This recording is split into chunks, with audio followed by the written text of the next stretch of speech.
Nicola Sturgeon has said she still wants a second independence referendum even if she stops Brexit, saying the issue is now merely an illustration of Westminster misrule. The SNP's Holyrood manifesto of 2016 said it would take a significant and material change in the circumstances that prevailed in 2014 to justify Indyref2 in the current Parliament, such as Scotland being taken out of the EU against our will. However, campaigning in Dundee, the First Minister indicated that was no longer the case. With Ms Sturgeon saying a vote for the SNP in the general election is a vote to stop Brexit, she was asked whether doing that meant losing the justification for Indyref2.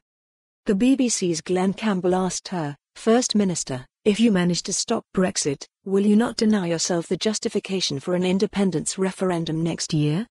She replied, "No is the short answer to that. The proposition I'm putting to the people of Scotland in this election is that Brexit illustrates why we need to be in charge of our own future. Brexit is the most extreme example of the broken nature of the Westminster system for Scotland, but it is only one example, one illustration. Even if Brexit is stopped and the UK remains, there is no guarantee that down the line we're not back there. People like Nigel Farage are no simply going to pack up and go away. There is no guarantee that we don't have other policies imposed on us by a Tory government we don't vote for. So Brexit has brought into sharp relief this fundamental question. If we want Scotland to be the country we all believe it can be, then how do we best secure that?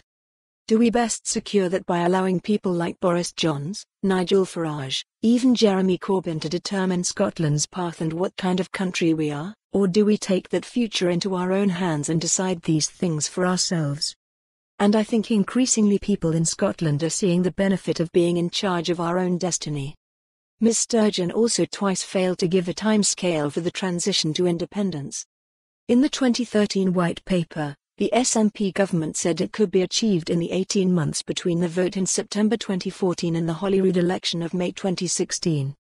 However, Ms Sturgeon's proposed timetable of late 2020 for Indyref2 leaves only around half that time before the 2021 Holyrood election. Many of her own supporters, including former Communications Chief Kevin Pringle, have also warned that the complexities of Brexit have shown even 18 months would not be enough. Paul Masterton, the Scottish Tory candidate for East Renfrewshire, said, "For 3 years, Nicola Sturgeon has claimed the Brexit vote as a justification for a second independence referendum. Now she's confirmed that even if we were to remain in the EU, she'd demand another refer. For more on this story, visit the news article link.